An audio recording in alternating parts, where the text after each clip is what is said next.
Olá, pessoal! Provavelmente você conhece ou já conheceu alguém que tem diabetes, né? A Rádio Novartis conversou com nossos colegas médicos Luiz Boixá e Daniel Freire sobre o cenário dessa doença que atinge milhões de brasileiros e como nós podemos mudar nossos hábitos para evitar a diabetes. Olá pessoal, está começando mais um episódio da Rádio Novartis e hoje a gente está com dois especialistas aqui para falar sobre diabetes, uma doença que é comum, né, infelizmente, mas ainda tem muitas dúvidas em torno dela. Então eu estou aqui com um monte de perguntas da nossa audiência e eu vou começar com uma pergunta que vocês devem ter ouvido muito. Então, doutor Luiz Boixá, doutor Daniel, me contem, por que contrair a Covid é mais grave para os diabéticos? Boixá, começa com você. Obrigado. Então, uma das coisas mais importantes que a gente começou a conhecer nas últimas décadas é que o diabetes, e aí a gente está falando principalmente do diabetes tipo 2, ela é uma doença que se acompanha de um processo muito grande de direcionamento do organismo para um estado mais favorável aos processos inflamatórios, né? Na verdade, a gente imagina que isso seja o caso, né? Quer dizer, isso ainda está em avanço e busca de maiores conhecimentos, mas a percepção que a gente tem é que o organismo do diabético já é mais favorável a uma resposta inflamatória mais forte. Essa é a teoria que a gente tem ouvido bastante aí. Não sei, Dani, você tem alguma outra opinião? Você tem algum conhecimento em torno disso também? Então, Luiz, obrigado, Larissa. Basicamente, a gente tem essa hipótese, né, do estado inflamatório. Então, não só o diabetes, mas a própria obesidade gerando um estado pró-inflamatório, né, que na ocasião da infecção pelo Covid, você deflagraria uma situação inflamatória mais grave. E a gente também não pode esquecer dois outros pontos, né? Esses pacientes diabéticos, muitas vezes eles podem já ter alguma complicação que pode se agravar,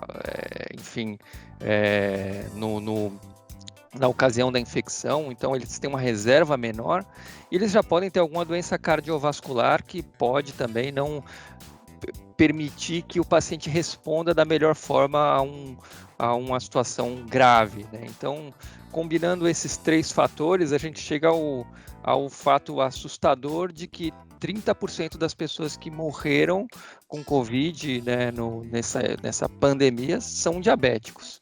Uau. Então, realmente é algo que representa um fator de risco bastante importante. Sim, sem dúvida, assustador, né?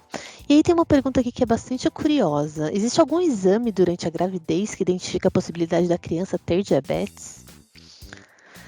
Daniel?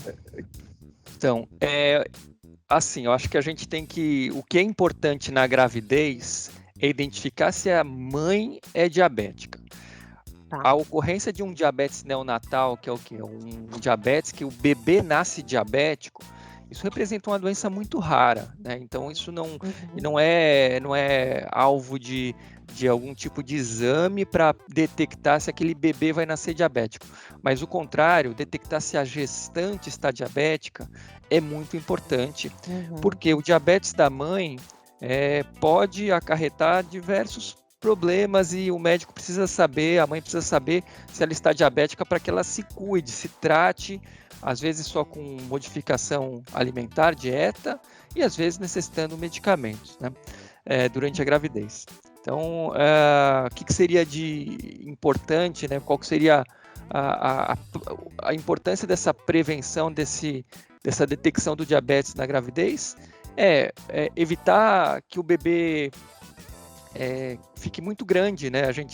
Isso é uma das consequências de um diabetes não tratado na gravidez. E um bebê muito grande pode levar a complicações de parto, né? E também complicações perinatais, neonatais. Quando ele nasce, ele pode ter algum tipo de problema, mais infecções, maior risco de hipoglicemia, mais tempo no berçário. E quando o diabetes se instala muito no começo da gravidez, isso também pode estar associado a algumas alterações, malformações no coração, por exemplo. Então é muito importante o cuidado da glicemia na gestante. Sim, sem dúvida. E Boixá, agora me diz uma coisa, o que é considerado uma resistência insulínica? A pessoa que mandou essa pergunta, ela disse assim, eu vejo uma lista de exames laboratoriais, mas gostaria de entender mais do diagnóstico. Você consegue explicar isso de uma forma mais simples para quem é leigo? Acho que, sem entrar no detalhe de quais são os exames e como a gente pode inferir sobre isso, até porque você não tem aquele marcador absolutamente claro, um número, assim como a gente tem um valor de glicemia ou um valor de colesterol, por exemplo. Mas, basicamente, o que a gente quer dizer quando a gente está falando em resistência insulínica é um estado onde a insulina que a pessoa produz tem mais dificuldade de agir, ou seja, na prática é como se a gente precisasse, num determinado momento, produzir mais insulina para atingir o mesmo objetivo de controle do açúcar ou da glicose, né?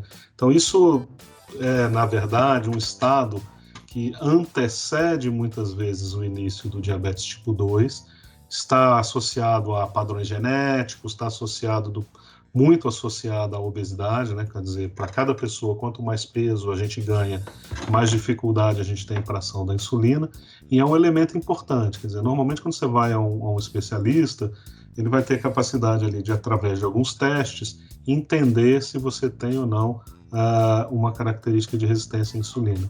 E aí, logicamente, dentro do possível, mudanças de hábitos de vida, como mais exercício, perda de peso, podem funcionar para melhorar esse estado. Logicamente, quanto mais a gente tem o envelhecimento, naturalmente a gente tem um pouco mais de dificuldade e para as pessoas de ação da insulina, e para as pessoas que têm ali uma tendência, né, um quadro muitas vezes até familiar, algumas bases genéticas, você pode vir a desenvolver um quadro de diabetes.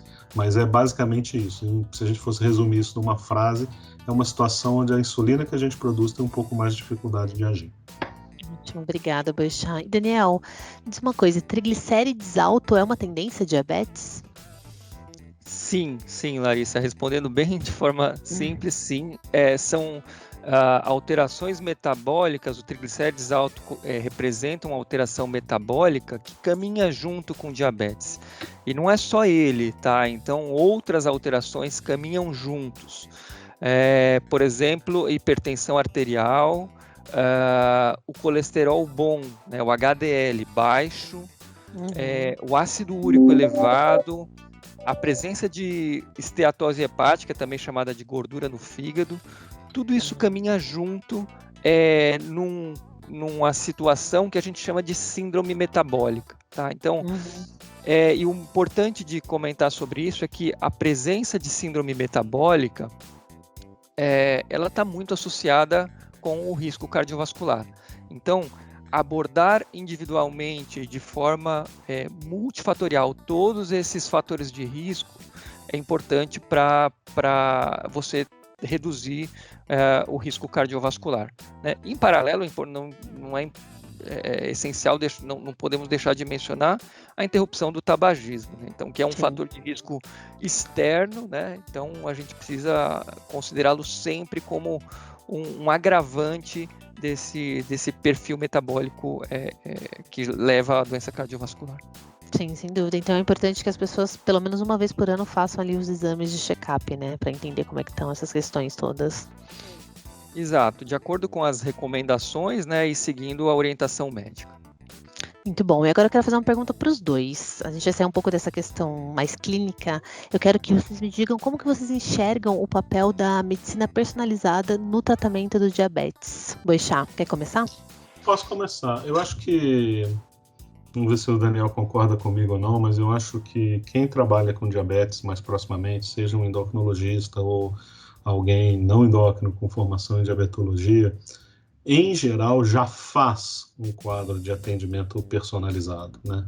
Embora a gente hoje fale de medicina personalizada muito ligada à utilização de marcadores, etc., existe aqui uma questão muito importante, que é cada paciente, com o seu médico, se ajusta à possibilidade de tratamento. Para mim, isso é uma das maiores expressões da medicina personalizada, porque o próprio guideline, o próprio guia de tratamento de diabetes das melhores sociedades do mundo, coloca inúmeras possibilidades de tratamento ou inúmeros possíveis caminhos de uso de medicação a partir de uma base que sempre começa com a metformina, você, e com a mudança de hábito de vida, perda de peso, exercício, etc., você começa depois a ajustar e acrescentar drogas de acordo com o perfil desse paciente. Então, aqui é um ponto onde a relação médico-paciente e o conhecimento de ambos a respeito da doença é fundamental, porque cada ajuste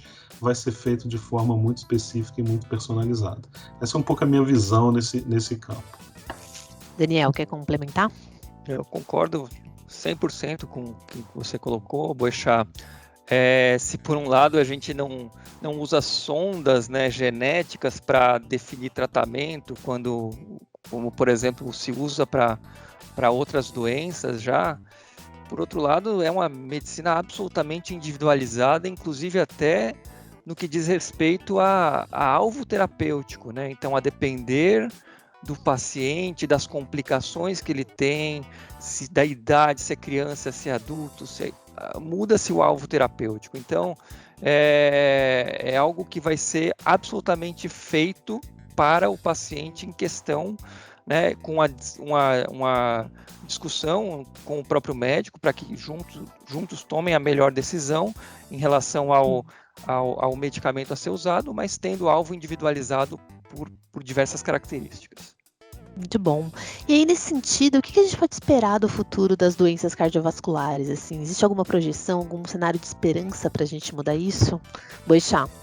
Deixa eu colocar, acho que a primeira coisa que a gente precisa na doença cardiovascular, e aqui a gente está falando da doença cardiovascular no diabético, mas também fora do diabetes, é ter atenção para a doença cardiovascular do ponto de vista de saúde pública. Quando a gente olha os dados de mortalidade de todos os países, praticamente, com exceção de países muito, muito pobres, né? Principalmente na região abaixo do Saara, na África, a gente vê que 30% mais ou menos da mortalidade das pessoas nos países se dá por doença cardiovascular. Então, para vocês terem uma ideia, só no Brasil a gente estima quase 400 mil mortes por ano em doença cardiovascular, uma enorme maioria dessas mortes por quadros de doença macrovascular, né? Por infarto, por AVC, coisas do gênero, que tem uma grande gama de fatores de risco evitáveis. Então, acho que a primeira coisa que a gente precisa é atenção, né? Eu acho que a atenção, inclusive, do sistema público para essa verdadeira pandemia que a gente tem o tempo inteiro, porque, só para terminar, se a gente comparar a taxa de mortalidade que a gente tem no país por doença cardiovascular, de novo, vou falar 400 mil mortes por ano, há mais de décadas, né, nessa faixa de 300 a 400 mil no Brasil, não se compara à mortalidade que a gente está tendo por Covid, que é uma situação seríssima, mas que a gente vai resolver. Então a gente precisa ter atenção, acho que para mim é o primeiro ponto, atenção clara da classe médica e de saúde pública para essa área. Sim, e eu só queria fazer um comentário. Eu fui no cardiologista há 2 meses atrás e aí ele me mostrou o cardiômetro, que é uma iniciativa da Sociedade Brasileira de Cardiologia, né, que mede quantos brasileiros estão morrendo por doenças cardiovasculares, né? Eu abri ele aqui agora, 378 mil brasileiros já morreram nesse ano por doenças cardiovasculares. E o mais triste, assim, né, que na verdade pode ser evitado, né, tudo isso. Daniel, você quer complementar? Então, assim, só para complementar, antes de passar para o Daniel, isso significa 1.100 mortes por dia no Brasil. Ou seja, no pior momento da Covid, a gente teve isso. Sim, exato. Eu acho que só complementando, né, pensando nas perspectivas para o futuro e do diabetes especificamente, as nações onde mais se vai observar um aumento na incidência de diabetes, no diagnóstico de diabetes, são as nações da América Latina, da Ásia, né? Então, até 2045, aqui na América Latina, a gente imagina, tem uma expectativa de um aumento na incidência de diabetes de 62%. Então, isso por quê? Né? Por conta de hábitos, né? de um estilo de vida que inclui um consumo exagerado de calorias e pouca atividade física. Basicamente é isso. Existe um background genético, né? Existe uma pessoa suscetível que é o paciente, mas o que vai levar a esse aumento não é nenhuma mudança genética, é simplesmente a adoção de um estilo de vida ruim. O que, por um lado, assusta um pouco, né? Como é que a gente vai chegar nesses números a partir de um estilo de vida, mas, por outro lado, dá uma esperança também de que a gente pode interferir. É algo que é passível de modificação com a adoção de um estilo de vida mais saudável. Tem até uma vertente aí da medicina, que é a medicina do estilo de vida, né? Que aborda muito mais essa questão dos hábitos mais saudáveis, né? Enfim, eu tenho lido sobre isso, eu acho bem interessante. Como a própria medicina já está se ajustando um pouco, né? Isso, tem que ser a base, né? Tem que ser a base, a prevenção é muito mais custo-efetiva do que o tratamento e a prevenção à base de mudanças do estilo de vida é a melhor estratégia. Até hoje, inclusive, talvez um dos estudos clínicos com maior impacto na questão de diabetes é um estudo de modificação de hábito de vida, né, Daniel? Interessante. Gente, então para finalizar aqui o nosso bate-papo, que tá uma delícia, eu queria que vocês dessem uma última mensagem aí para quem tá ouvindo a gente e tá querendo mudar um pouco o estilo de vida, enfim, ou então tá um pouco preocupado, quando tem que começar a se preocupar com diabetes, enfim, eu queria que vocês dessem uma mensagem positiva para quem tá ouvindo a gente. Boixá. Eu acho que mudança de estilo de vida não é fácil, né? A gente sempre tenta. Eu acho que, por exemplo, mudança de alimentação, atividade física é uma coisa que a gente precisa fazer passo a passo, né? E principalmente, muitas vezes a gente pensa sempre você está totalmente sedentário, você já se imagina correndo uma maratona. Eu acho que tem que, sob a orientação médica, que é muito importante, dar um passo de cada vez, né? Começar com uma caminhada, começar gradualmente crescendo, mas sempre sob orientação médica, sempre com a segurança, sobretudo nessa área aí cardiovascular, né? Nunca começar loucamente sozinho. Sim. Daniel? Eu acho que o recado que eu deixaria para quem está assistindo é que lembrar que diabetes então tem dois componentes, né? Um componente genético, que é a história familiar, e um componente ambiental, que a gente pode modificar, né? Então, especialmente se você tem diabéticos na sua família ou você tem pessoas que estão acima do peso, busque atenção médica para mudar, para fazer sob supervisão, como o próprio Boixá falou, mudar o estilo de vida e tente influenciar essas pessoas para que façam o mesmo, né? Porque com isso todos estamos ganhando. Ótimo, pessoal, muito obrigada pelas palavras, por todo o conhecimento aí compartilhado. E é isso, pessoal, um beijo e até o próximo episódio da Rádio Novartis. Papo super importante, né? Lembre-se sempre de colocar a sua saúde em primeiro lugar. Até o próximo episódio da Rádio Novartis.